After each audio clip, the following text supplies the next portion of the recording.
Over 80 million households watched Bridgerton in its first month, and Barbie was the biggest film of 2023.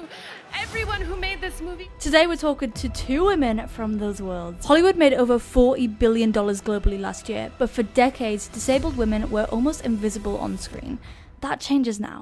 From Regency ballrooms to billion-dollar blockbusters to literal zombie apocalypses, today's guests are proof that limb difference is not a limitation, it's a revolution, and we're talking about all of that in film. If you still think limb differences don't belong in Barbie dream houses, blockbuster films, and period dramas, then this episode, trust, is going to humble you. It is me, after I marry a well-to-do gentleman. Hello my gorgeous tech lovers, my name is Tilly Lockie, welcome back to Tilly Talks Tech, and today's episode is about to be iconic. We've got the 3 R's on the show today: red carpets, robotics, representation, and rewriting the rules of Hollywood. 5 R's. Today I'm joined by not one, but 2 complete powerhouses. Also, we've never had 2 guests on the podcast before. Hello. And I actually just love them both. They're amazing ladies. We have the incredible Gracie McGonigal, who plays Hazel in Bridgerton Season 4. Yes, that Bridgerton. Corsets, drama, and limb difference representation now as well on one of the biggest shows in the world. How cool is that? We also have the unstoppable Ashley Young. She's a dancer and she's appeared in Barbie, Wicked, and most recently, 28 Days Later, as a zombie.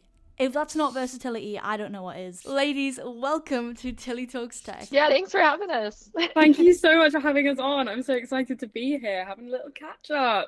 In it, like, I'm not being funny, this is an episode I've been looking forward to for the longest time. I know both of you, met up with both of you, but it's been so long. And you guys haven't met, so I was like, I need to link these guys up. And I just feel like we'd have such a good chat. First of all, I just want to say, I'm like so proud of both of you because you're just out there, like, doing bits. I'm obsessed, and you're just both absolutely killing it. There's obviously one thing that we all have in common, right? And it's that we're all limb different. We're all missing a hand or two. Yeah. What? Hey. You know, join the club. Do you know what I mean? Love it. So I wanted to start there, like growing up as limb different girls, because you guys are both in like Hollywood doing crazy stuff now. Was that ever an industry that you thought you could get into growing up as limb different girls? Do you want to go first, Gracie? You can. Yeah, I mean, I'm happy to take this one to begin with. Yeah. I mean, no is the headline. I did not think that this would be my job. I knew that I loved it, and there was nothing stopping me from doing it at the level that I was enjoying it when I was a kid or a student. But I definitely hadn't sort of put 2 and 2 together that I'd be able to do it long term. I think especially because when I was young, there was a wonderful presenter on CBeebies who had so much backlash from just being sort of like a public figure.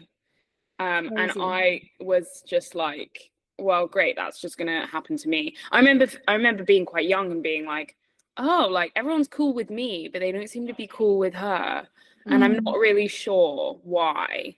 So I think maybe subconsciously I was like, oh, maybe this isn't the place for me. Then I sort of just like kept doing it and sort of just cracked on. But like, you know, it definitely took a lot of different conversations for me to be like, oh yeah, like I can do it at this level, I can do it at this level, until one day I was kind of acting professionally and I was like, oh, here we are. What about you, Ashley? Because you're a dancer, you're more of a dancing background. How was that for you? Did you feel like that? I would say definitely. I never grew up seeing anyone who looked like me at all, because when I first started doing all of this, it was kind of way before social media. So I never saw anyone who looked like me, like just as a human walking around. I'm from a very like small town in the US. I started working at Universal Studios as a scare actor performer in 2013. And that was kind of like my introduction to acting. I had always been a dancer. I don't know how I got into dance necessarily. I think the teacher saw that I could do a split and she's got it. She's got to be on the team. And that kind of like shaped my career. But my dance teacher was kind of like the first person to believe that I could kind of move into this space. So I'm really thankful for that. When I was at Universal Studios, I was like a zombie typecast for so many years.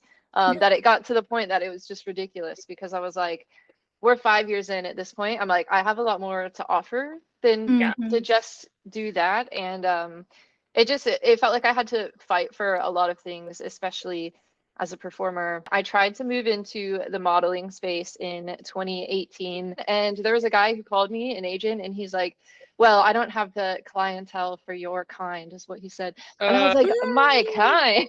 My I kind? was like, what are you talking about? Yeah, it was horrendous. What? Name and shame, get him cancelled. Yeah, I mean, he was in Tampa. I don't remember exactly what agency it was. Wow. But yeah, it was really God. discouraging. It's difficult, you know, like you guys were kind of like you're paving the way at the end of the day, but like it's exhausting, like you say, like you just want to do this thing because you enjoy it, but there's so many like hoops you got to like jump through. You guys got yourself into the rooms regardless, which like a round of applause, period. Love that. What were the like main hurdles and what propelled you forward to just do it anyway? Yeah, I think, well, for me, my younger self and feeling very alone, Mm-hmm. I feel like the best thing that you can do is have a community, and just see people who look like you. And I don't want anyone to feel that way. And I feel like if I could use my like talent, and my passion for what I'm doing, and then also make people feel less alone, I feel like that's my goal 100%. That's really nice. I guess mine's sort of similar. I loved this as a kid. Like I really, really liked acting. I never got into dance. Which I'm keen to know what dance classes you started in, like what kind of genre of dance. Because I know I started in ballet when I was like 2, and my ballet teacher was like, "Well, you won't be able to do any of the exams because you don't fit the requirement to do the exam." So naturally, and to be honest, my mum was so right for this. She was like, well, she's not doing it then. Because what do you mean? Like, she can't do the exams? Like, that's so... What's the point in her turning up here, paying her money every week? Not like I was paying money.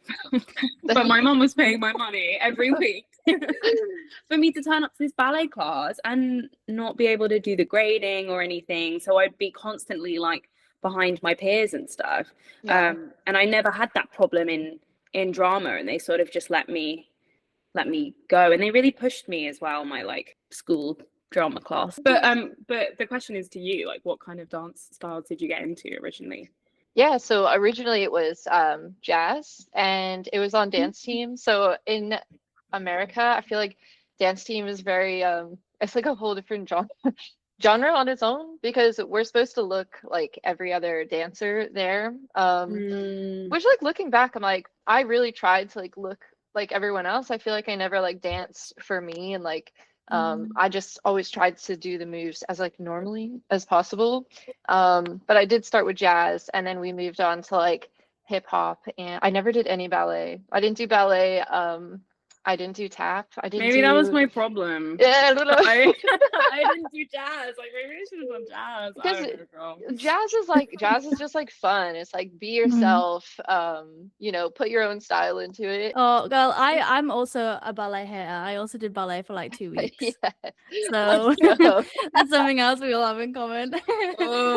Let's get on to some of your projects, right? Because you're crazy. I mean, Gracie, you're all over like musical theatre, Into the Woods, Little Big Things, love it. And you recently bagged Bridgerton season 4 as Hazel. Like, what the freak? That is such a dream role. And as somebody who like literally missed the Bridgerton train, I've like just been like catching up to like chat to you guys about it. You missed the Bridgerton train. Honestly, I'm so dumb. I feel like I'm a sci-fi gal. I didn't realize I would eat up period dramas as much as I have, but like apparently, you know, I really did miss the train, but I'm loving it now.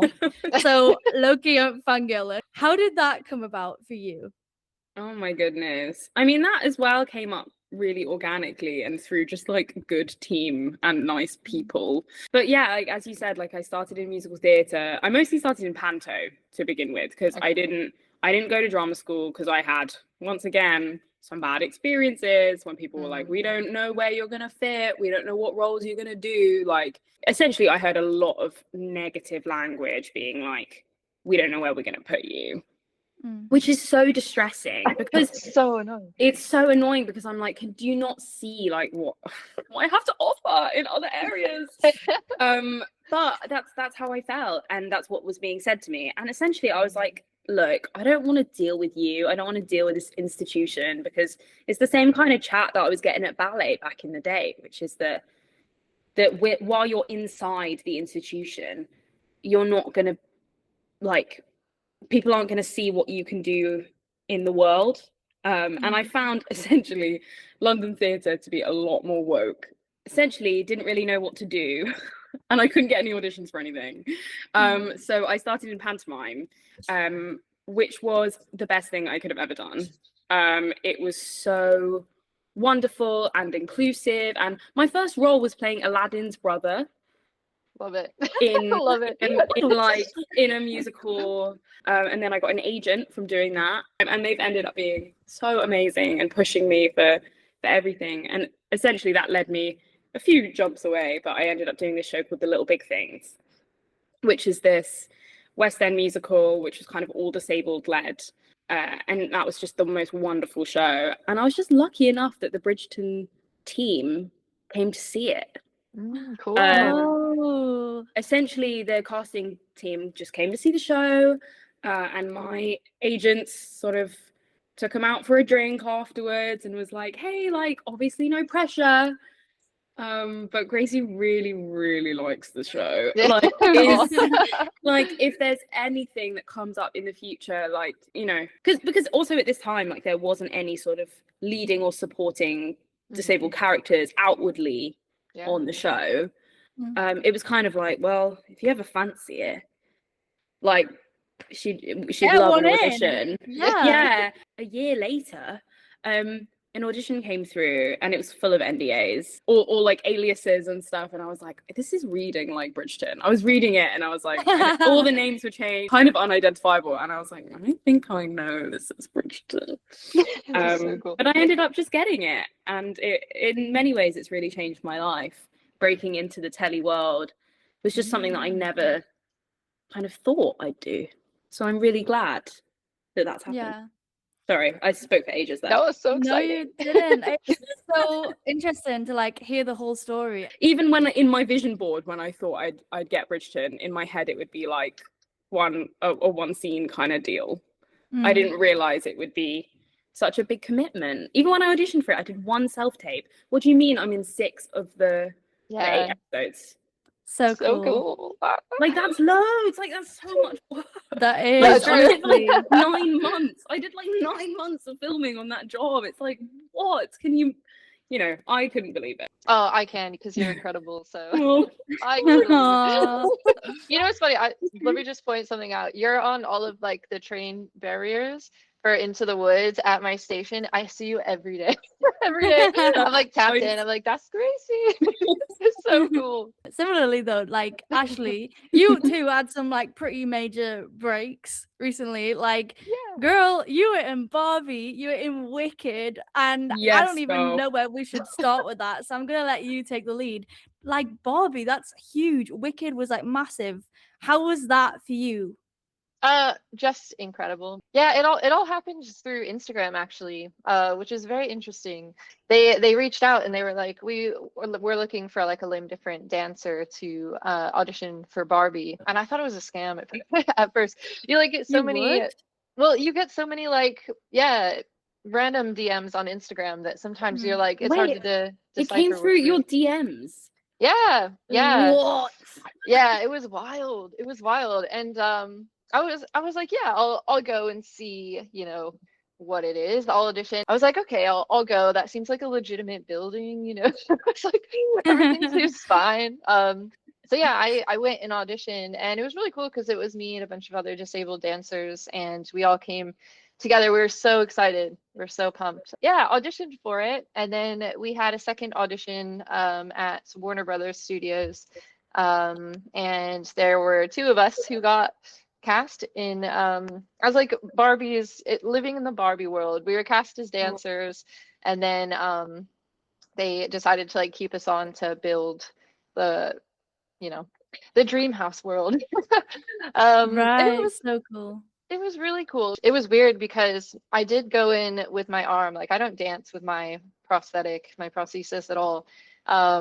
But I was almost like afraid to come to the director and be like, can I take this off to dance? Like, because when I got hired for Barbie, they were very like interested in seeing the arm, seeing if they could paint it and like make stuff with it. Because I was scared that I would say like I don't dance with my arm on, and they're gonna be like, oh, that's fine, you're leaving the set now, to like take it off, and then to come to Greta with it, and she was like, yeah, Barbies can have arms or not, and I was like, oh yeah, true, okay. I was like, That's really like euphoric and nice. yeah, yeah, it was very like eye-opening too, because I don't know, Gracie, like going to a director sometimes is a bit scary because they're the director, right? So my heart was like pounding. They're like, Greta wants to have a word with you. I was like, oh gosh, this is my last day on set, they're gonna kick me off. But yeah, it ended up being really good, and I had it on for a good portion of it, but all the dance scenes I had the arm off. So I feel like Wicked was quite special because all of us in Emerald City, everyone was so different. Like there wasn't just one token disabled person as a dancer in the ensemble, but there was multiple of us. Everyone was completely different in every aspect, you know, so I feel like it was a very inclusive set. And everyone was thought about. Speaking of these like sets and things, both these projects you both worked on are like a whole like epic world, you know. They build these epic sets, and the costumes are outrageous. Like, well, Bridgerton, it's all like glitz and glam and scandals and you know, all of that. And so I wanted to hear about like the little technicalities like that, you know, how the costuming was, and how it was with like your limb difference, and yeah, just how was that sort of process? Was that all right? For me, I felt so looked after on Bridgerton. And for me, as someone who is a working disabled person in the show, in like that I'm a maid, I'm using my hand all the time, and I'm like working very physically, I think those conversations were really lovely to have in the costume design space, because I'm there like, you know, they're adapting all my costumes, so my left hand sleeve is shorter naturally, but it's also conversations about how I would like that to be. Like, do you want it to feel like it's the same length but it's been ruched up, because maybe that's something that would be accessible to her? Like, does she not have a lot of money? Is she just wearing someone else's uniform that she's had to adapt? Versus, has she gone to the tailor and got this made shorter for her? Like my wedding outfit, spoiler, at the end of the show, that is perfectly tailored, because it was very important to me that for her like posh outfit, she's gone out to the shop and she's gone, no, make it for me. I'm never selling this. This is what I'm going to wear at every special occasion for the rest of my life. But for me, I thought it was very important to have like almost like a ruched effect for my maid outfit. Like I turned up the sleeve because I wanted it to feel like that was something very active that I'd chosen to do, even though it was an illusion and they'd sewn it like that. Not only am I communicating about like my needs, but also about story and realistic. Let's talk about what would it be like if I was really here in the world, because like I haven't seen much negativity online, but the little sprinkling I've had has kind of been like, well, she probably wouldn't even be working if she was in Regency England. And I'm like, what, did we just die? Right. Like, what did we do then? You know, like, it's not, maybe I wouldn't be working for the really big house, and maybe that's like a bit of fantasy romantasy luck. But like, you do just, we've had to sort of roll up our sleeves and get on with it forever, I fear. Yeah. No? Like, very true. That has definitely been something that I felt really looked after by the Bridgerton team. Yeah, that's really cool. Like that like carried through, and all the technicalities and stuff as well. Like that's really awesome. And Ashley, you've obviously had loads of fab outfits in like Wicked and Barbie too. And I'm also super intrigued as well to, you know, your most recent project was 28 Days Later, which is quite the contrary, because you're like you transformed into a zombie on that one. Like, I know. How is that like different? You know, how does that happen? You know, it's so strange. I feel most comfortable as a zombie. Like, I feel so comfortable as like a horror creature character. I think maybe because that's my background anyway, is like starting as a scare actor and performer, and my family kind of grew up in that genre. My mom showed me and my sister us the original It at 6 years old, which firstly traumatized us, and secondly, we fell in love with the genre. So, there's there, but I feel really comfortable when I'm like covered in a bit of dirt. That was just so cool. So I was hired on that to be like a special action stunt performer, do the arm pull. Obviously, they had asked me in the beginning if I was comfortable with being submitted for this. And I think firstly, that is like step one, probably the best thing that you can do is just make sure that whoever you're submitting for it, they're like comfortable. So I was involved with the whole process of like making the rest of the arm. We had to match it to this hand. We worked on like the sleeve and the rig and everything for it together. I can't lie, it was really weird seeing myself with two hands.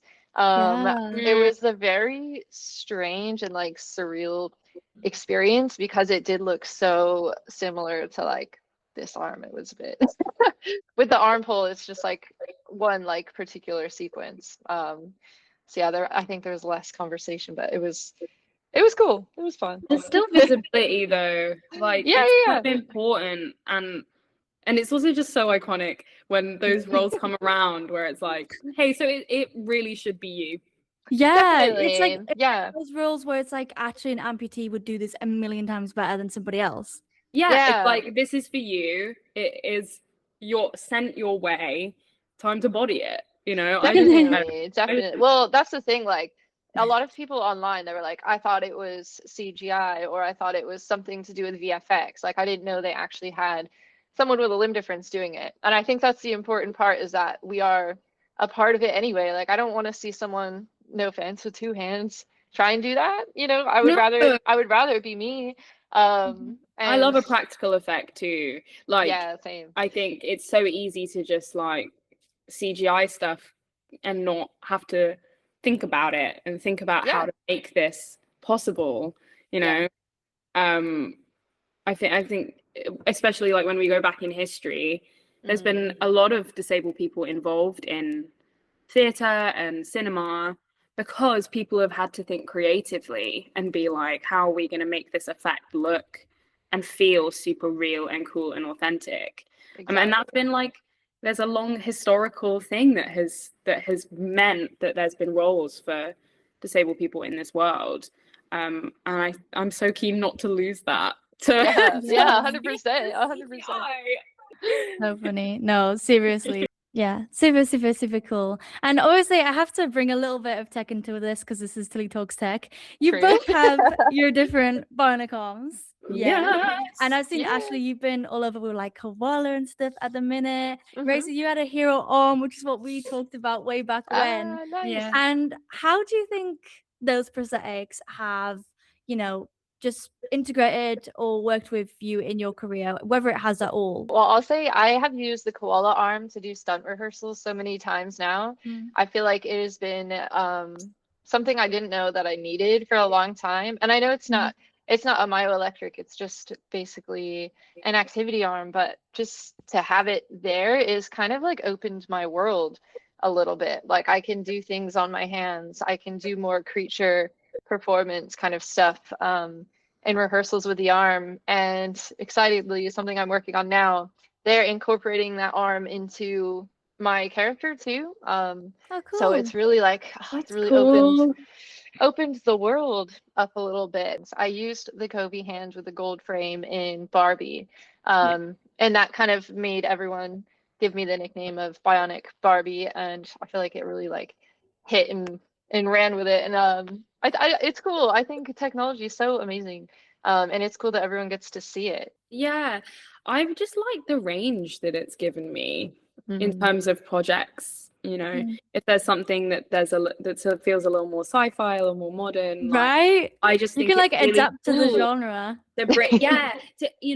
I know just as how I would dress myself to go to an audition, and I choose the outfit that I'd wear. I choose whether to wear my arm or not, and how to dress it up too. It's not a job that I have done thus far, but I think seeing like a bedazzled arm in something like Six would just be so cool. So cool. Man. And when I self-taped for the show, I've always worn it. The last time I was in for it, fortunately, I had another job on the table, so I had to withdraw myself. But I was in finals for Six, and if I had got the job, then that would have been probably a full-time BIONIC arm show for me, because you know, and it didn't end up happening. But I just really enjoy the opportunities and doors that it opens, because like, yeah, with something like a period drama like Bridgerton, like I'm not gonna wear it, but but there definitely is space for it in different projects. Like I was auditioning for, and I also didn't end up doing it, but when SpongeBob was around, I auditioned for the computer. Amazing. No. I love that. Was like, how rad would it be seeing someone with like bionic arms playing the computer? That would be so good. I did, you know, like to kind of think about that with my arm, and think about like, which shows would they be silly not to cast a bionic arm? True. Because it's going to enhance a project in the same way that it would enhance an outfit for me on like a you know, a red carpet or in my everyday life, I guess. Yeah. And it's so cool. You see it in like so many other avenues as well. Like there's you guys with bionic arms that could be cast. There's also like, you know, it helps with like stunt work, costume design is like a massive one, being able to make that more adaptable and stuff, character storytelling, like all of this stuff is super duper cool. And ultimately it makes this killer show where ultimately like other little girls can get to see you on the screen and realize they can do it too, right? So let's talk about the impact a little bit, because when a young limb different girl sees you in Bridgerton or Barbie or Wicked, that changes something. Do you feel the weight of that responsibility? I would just say vibing? For sure. Well, I think vibing, but also I think just being there is the weight, isn't it? Because it's just like, how cool is it that I'm here? Like even here, I didn't even think I could be here. I mean, I'm sure, Gracie, you've gotten it too, but like the DMs, especially from parents too, who are saying like, you know, my daughter saw you in Barbie and she looks exactly like you, and like she watches it every other weekend or something, and like it is such a massive impact. Like I wish I had that as a kid, so it's so important. I mean, also for like me, lol, when I saw you vibing in, I was just there, like genuinely, I was gagged and gooped. I was just like, it still makes me so happy seeing it. Like when I'm out here seeing people just nail it with their skills and also taking up space, like it's just so good. And I get it. I get why the DMs come through. When they're that, because if I was that age again, God, like to just see someone, to have a movie that's downloaded on your, or that you own the iPod in your house, like, and seeing someone with one arm on it or no arms on it, like, I don't know, I just, that's why. And for sure, that's the main thing that I think has really warmed my heart about the Bridgerton stuff, is the fan response and the how happy people are to just see me doing it. You know, also on like a character level, some people also don't care, which is also great. In the flip side, it's like, great, well, the people who don't care are convinced by the story. And the people that do care, it means loads to them. It's so cool, because I feel like ever since you debuted on Bridgerton, people like send your stuff to me and they're like, have you seen this? Yeah, same. And it's so cool, because they're like, you know, they're thinking of that and they want people to know, and like, oh, I just love it. Or I feel like all of our stuff just gets sent around in a little circle and all of us are like, go girl. Yeah. I know. Genuinely, the stuff I get sent of you two as well, like it always has been, like it's really nice, but also just knowing that our community is really strong, and that we look out for each other and we celebrate each other here is nice as well, because we can all Definitely. coexist It's and true. celebrate each other's wins. Yeah, I agree with that so much. I feel like if it's not like me doing something, it better be someone else in my community. You know, like Exactly. Like there's not room for just one. no, There exactly. is room for us all. If we were all just, how funny would it be if we were in like a project where all three of us were just vibing there, like, Oh my gosh. Hey. We should do Oh, that. hey. We should do that. Oh, it's so fun. Oh my god, no, wait, no, why is that on my bucket list now? Like, should we, Yeah. should we all just like rock up? Funny. Just gonna rock up all to the same audition, be like, if one of us are in, all of us are in. Genuinely Exactly. though, because oftentimes, like even now, my goal is always kind of proportional representation. Yeah. Which for I guess limb different girlies probably is one in quite a lot. Mhm. But when you're working on a show like Wicked, Yeah. if out of the like 200, 300, probably more, I don't know how many people were on set with you, but out of all those people, let's look at the stat. How likely would it be that there'd be another limb different person there? Exactly. Or another disabled person there? That's 1 in 4. Yeah. Mhm. So trying to look around and you're like, hey, so there's room for more of us. I loved Barbie so much, but I felt like sometimes it was a great experience, but sometimes it was either me or Maya, and it was like, well, why can't we both be in the scene? Like Right. Yeah. we should both be included in every scene. Yeah. So I think like the great thing with Wicked was that there was so many of us. And that kind of tracks to my next question, because I was gonna say we've come very far, we have, but we could still go further. We could still push it even more. And I was gonna ask you guys, having been in the industry, what do you think still needs to change? What should be like the priority? Because it's not just about casting; it's also about production design, directors, like the whole ecosystem behind that. For me, I come from, I guess, the musical theatre world, and most of my experience has been in theatre. I would really like to see some more old-fashioned / long-running shows True. think about having to look at their characters and roles differently in order to include people with disabilities. There are still many shows that I fell in love with growing up that I wouldn't even get seen for, which makes me feel sad, because it's like, how many credits does a girl have to get seen for a long running show? And also, like, there's been a lot of improvement with like Wicked, for example, when at the top something changes as in the Wicked movie, and it makes people have a little bit of a wake-up call and go like, oh, we should probably be seeing some disabled actors for the disabled roles in the show. But there are plenty of kind of long-running disabled characters in shows that are still not being played by authentically disabled people, and I think that needs to change very soon. Yeah. Very soon, please.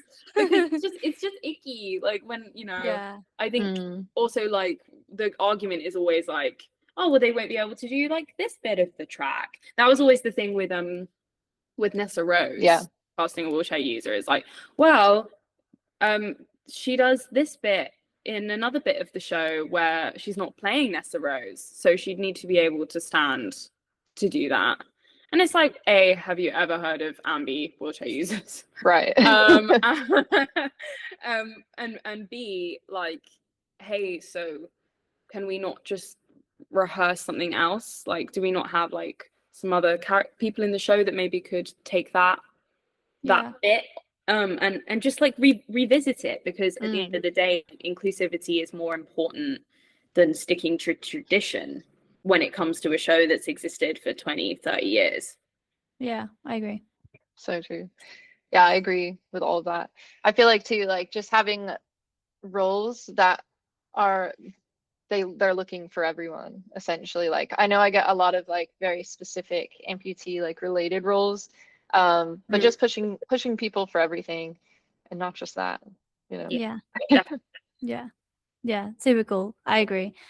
And in the future, what would be your like dream scenario in 2035? What does Hollywood look like? let's pray in like 10 years time. Limb different A-listers. Let's go. I feel And like it's us. yeah, and it's us. Exactly. Exactly. I just want to, like, my goal with acting has always just been to just gently work forever and be in projects that I'm super proud of. And like, if the Hollywood sphere can facilitate that, where there are lots of jobs coming through and not just like, hey, like, you're gonna have to speak about how hard it was, like, losing your arm. Do you know what I mean? Like those kind of roles, which are great as well and bring a lot of and there's still a use, and I haven't actually done that many of them, so I'm still very, very happy. Sign me up to do them. But yeah, definitely it being a space where it's just normal, you know, where instead of it being like the first disabled actor to do this thing, like, you know, as we had before with like, wow, like, isn't it amazing seeing a Black actress do this job? And it's like, hey, so that's not, we don't need to be doing that in 10 years time.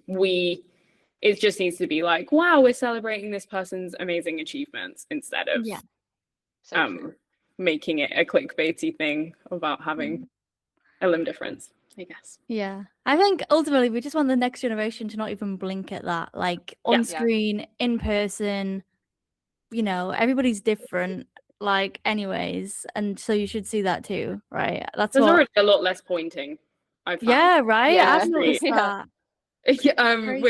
So I'm guessing people are raising their kids with a little bit more knowledge these days, which is already great. We're already seeing that. Yeah. Like, to see it already paying off, and like, because some people, I think people are like, representation is a myth, like, it's not going to change anything. It freaking does. Yeah, like, it has, having, like, all of us would have grown up like stairs, like, pointing like 24/7, and I have noticed that too, like, it's gone down, and I feel like that can only be due to like more representation, more education around the topic. Do you know what I mean? And it like makes me so happy to know that little girls like us will have to deal with that less. Right? Yes. Even just a little bit less. Obviously, we want to eliminate it, but for now, thank God. Yeah, very much. Okay, guys, thank you. We're coming to the end now. I just have a couple of rapid fire questions. If you want to take it one at a time. Are we ready? Yes. Yes. Okay, first of all, is there a character that both of you would like love to play? Oh my gosh. Oh my gosh. When I'm older, I'd like to do Miss Lovett in Sweeney Todd. Ooh, that would be cool. Love that. I feel like not specifically, but I would love to be a main like creature in a horror film. Cool. Yeah. That's my vibe. I think we should all just be creatures. We should just, I would love it. You know, like just one film that would really just take over and just send everybody with a limb difference into just like. Exactly. Exactly. Okay, and next up, one myth about limb difference you want gone. That we can't do things. Yeah. Let us do things. Let us live. Please. Let you live. That we can't go about our lives and can't become mothers and can't experience romance as well. That's something. True. I want to see lots of people with disabilities getting sexy on the TV. Period. Same. So cool seeing that in Bridgerton as well, because you know you got your little romance thing Yeah, going on. Hazel does.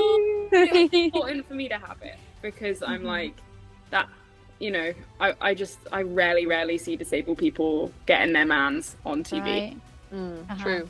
That's a whole other conversation, by the way. We could have a whole other episode about that because, goddamn, the way you feel like you'll be single forever just because you have no hands, like, it's actually a joke. It's crazy, and it's also not true. It's so not true, and beauty standards and everything. And blah, blah, blah, blah, blah. Okay, we're gonna be negotiating for another date in like 6 months time. Perfect. And final question I have, important one. What is one piece of advice you'd give to young girls, right, who had a limb difference or just feeling that sort of way? What advice would you give to any young girls growing up seeing you? I would say keep going and love yourself for who you are. Definitely. Seconded, and also don't hide it behind your back in pictures. Yes. Or don't like pretend like you don't like have it, like it's part of you, and everyone can see it, and that's no matter what you do, so you may as well just really enjoy yourself. Bring it out. Yeah. Yeah, might as well. Covered in glitter, but false Yeah. nails on it. I got my nails done. Love it. Oh my gosh. Diva! I was like, just in time for this episode. I know, right? Honestly, thank you guys so much. This has been so much fun. Dare I say, my favorite episode so far. If anybody wants to follow you, where can we find you on socials? Give us a little plug. Yeah, Orlando Cyborg actually on everything. Instagram, TikTok, Threads, YouTube. There we go. Mine's Gracie McGonigal on Instagram and TikTok. That's kind of it. I feel like I don't have any other that I check. So probably don't follow me anywhere else. And you can also catch her on Bridgerton on Netflix now as well. Yeah. And you can see Ashley in cinemas.